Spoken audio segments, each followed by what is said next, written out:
देखा था ना आपने? अरे पुलिस तो छोड़िए, पानी बरसाने वाली गाड़ी थी, आंसू गोला छोड़ने वाली गाड़ी थी, रबड़ गोली छोड़ने वाली गाड़ी थी, अग्निशमक की गाड़ियां थी, जैसे मानो किसी आतंकवादी से लड़ाई में आए हैं। इतने बेशरम, इतने निर्लज्ज हो चुकी है आज यह सिस्टम।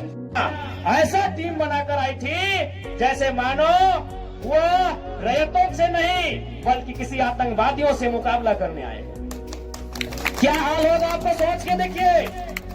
एक विधायक है हम, ठीक है, हमारे समर्थकों ने गलत किया था, सही किया था, वो अलग विषय है, लेकिन प्रशासन का ये रूप, ये कौन सा संवैधानिक तरीका है भाई? एक महज मामूली क्वार्टर का विषय था। ऐसे ऐसे क्वार्टर धनबाद बोकारो में गिनेंगे तो शायद 1 लाख के आसपास होगा, 1 लाख आसपास होगा। एक मामूली क्वार्टर के लिए जो प्रशासन ने अपना एक घृणित चेहरा दिखाया, बिल्कुल ये घृणित चेहरा था प्रशासन का, ये नफरती चेहरा था प्रशासन का, ये असंवैधानिक अमानवीय चेहरा था प्रशासन का। एक विधायक के साथ जब वो इस प्रकार का व्यवहार कर सकते हैं तो सोचिए आम ग्रामीण रैयत विस्थापितों का क्या हश्र होगा आने वाले सालों में। इसलिए आज मैं तमाम रैयतों से, जिन्होंने किसी परियोजना में, किसी कल कारखाने में कि डीवीसी की परियोजना हो या सीसीएल पीसीसीएल की परियोजना हो, जिन्होंने अपनी जमीन देने का काम किया है, आज उन्हें एक मंच में आने की आवश्यकता है। मैं आपसे यह आह्वान करने आया। आज मैं एक विधायक हूं, एक 30 साल का युवा, एक सुनहरा सपना, एक सुनहरी जिंदगी हमारे सामने, लेकिन आज उस जिंदगी को ठोकर मार के हम कांटों की ताज को स्वीकार करते हैं। सुनहरी उस मखमली जीवन को हम ठोकर मार के कांटों के रास्ते को चुन रहे हैं, जबकि आपको भी मालूम है हम माननीय हैं, फूलों का बिस्तर हमारा स्वागत करने के लिए तैयार है, लेकिन हम कांटों की राह चल रहे हैं। आज प्रत्येक दिन दर्जनों ठेकेदारों का फोन आता है, बैठेंगे विधायक जी, दर्जनों वीआईपी लोगों का फोन आता है, 2 मिनट बैठिए विधायक जी। और आपको भी मालूम है उनके साथ बैठेंगे तो क्या डील होगा, आपको भी मालूम है। करोड़ों में ना सही लाखों में तो डील जरूर होगा। यानी एक मखमली बिस्तर को हम ठोकर मार के कांटों के साथ चल रहे हैं। किसके लिए? झारखंड के चितावाम के लिए हम चल रहे हैं। आज क्या कमी होगी, एक माननीय को क्या कमी हो सकती है भाई? हमें आवास मिलेगा, गाड़ी की सुविधा मिलेगी, टीए मिलेगा, हर प्रकार की सुविधा मिलेगी, भत्ता मिलेगा, हवाई यात्रा मिलेगा, रेलवे की यात्रा मिलेगी और लाखों रुपए की सैलरी मिलेगी। करते उस ऐशो आराम के जीवन को ठोकर मारते हुए हम आपके बीच विधायकी के साथ साथ अपनी जान को हथेली में लेके घूम रहे हैं। बताइए तो झारखंड के इतिहास में ऐसे आज के इस दौर में एक भी विधायक का नाम बताइए।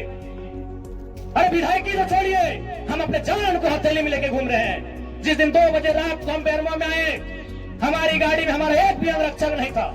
वे लोग सोच चुके थे, हमने कहा कोई दिक्कत नहीं है। हमने केवल ड्राइवर को फोन किया, वो भी अपने ससुराल में थे, क्योंकि आपको भी मालूम है मेरे घर में इतना जगह नहीं है कि हम 4 लोगों को ठहरने के लिए बोल सके। बगल में हमारे एक मित्र का घर है, वहीं रात रहने के लिए हम जाते हैं, वो विधायक है। हमने तुरंत कहा कि अगर हम अपने अंगरक्षक को लेने के लिए जाएंगे तो शायद 10 से 15 मिनट का लेट होगा, उतना देर में हम कम से कम डुमरी की दूरी पार कर जाएंगे। 20 किलोमीटर हम 15 मिनट में सफर कर जाएंगे, इसलिए अंगरक्षक को सोने दीजिए, हम अकेले आएंगे। हम अपने जान को, अपने जीवन को हथेली में रख के चल रहे हैं। किस लिए? ताकि आज झारखंड की शोषित वंचित जनता को न्याय मिल सके। तो आप इतना तो कर सकते हैं, एक 30 साल का लड़का अपने आराम के जीवन को छोड़कर, ऐसो आराम को छोड़कर आज आपके लिए कांटों के रास्ते में चलने के लिए तैयार है। आप कम से कम ये जो 15, 16, 50, 60 समितियां बना के रखे हैं विस्थापन के नाम में, क्या एक नहीं कर सकते हैं? आप जिस दिन एक करेंगे इनको यहां से उखाड़ के फेंक देंगे। अब कीजिए। आज बीएसएल में भी हम जाते हैं, वहां 52 समितियां हैं।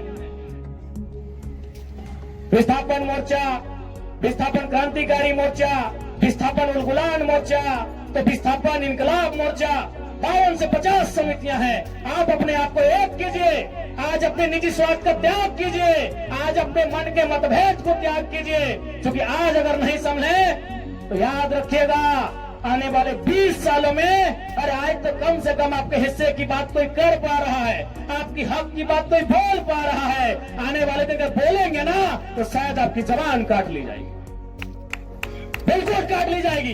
ये कौन सा रूप था? आप ही बताइए, कौन सा रूप था प्रशासन का?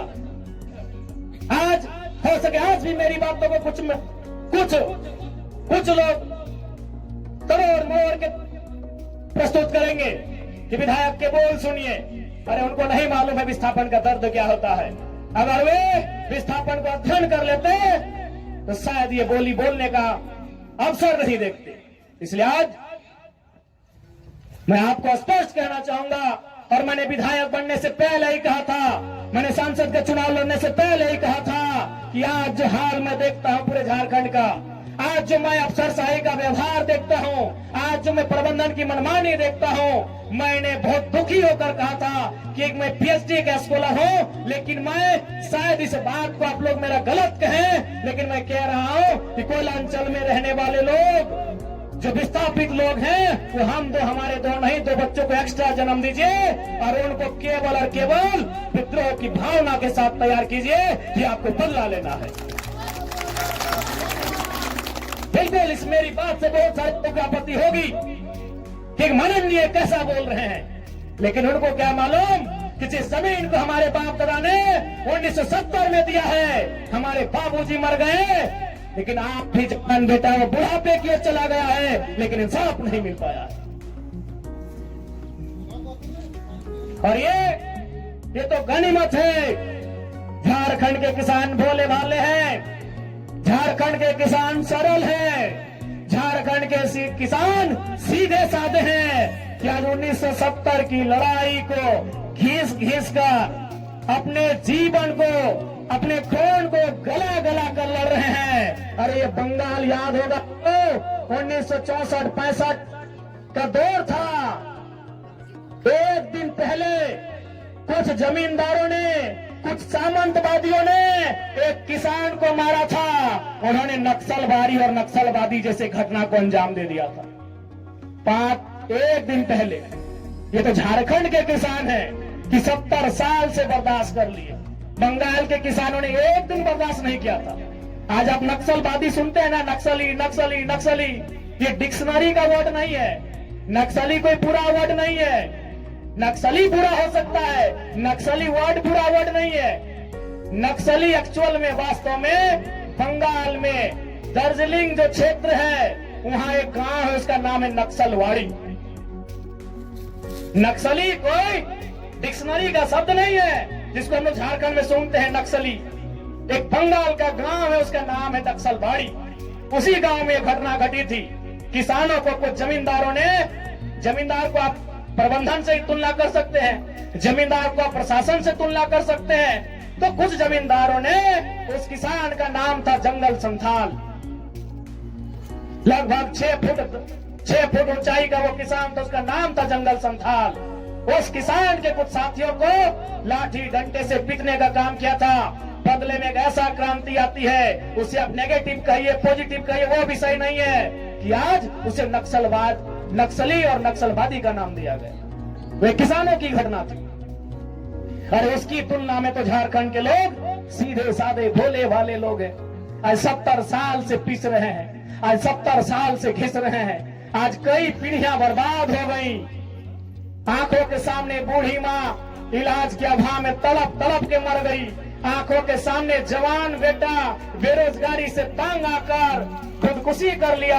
आंखों के सामने इतनी घटनाएं घट गई। आंखों के सामने इतनी घटना घटने के बाद भी आज झारखंड बर्दाश्त कर रहा है। ये बंगाल होता तो आज नक्सलबाड़ी जैसी कई घटनाओं को अंजाम दे चुका होता। फिर भी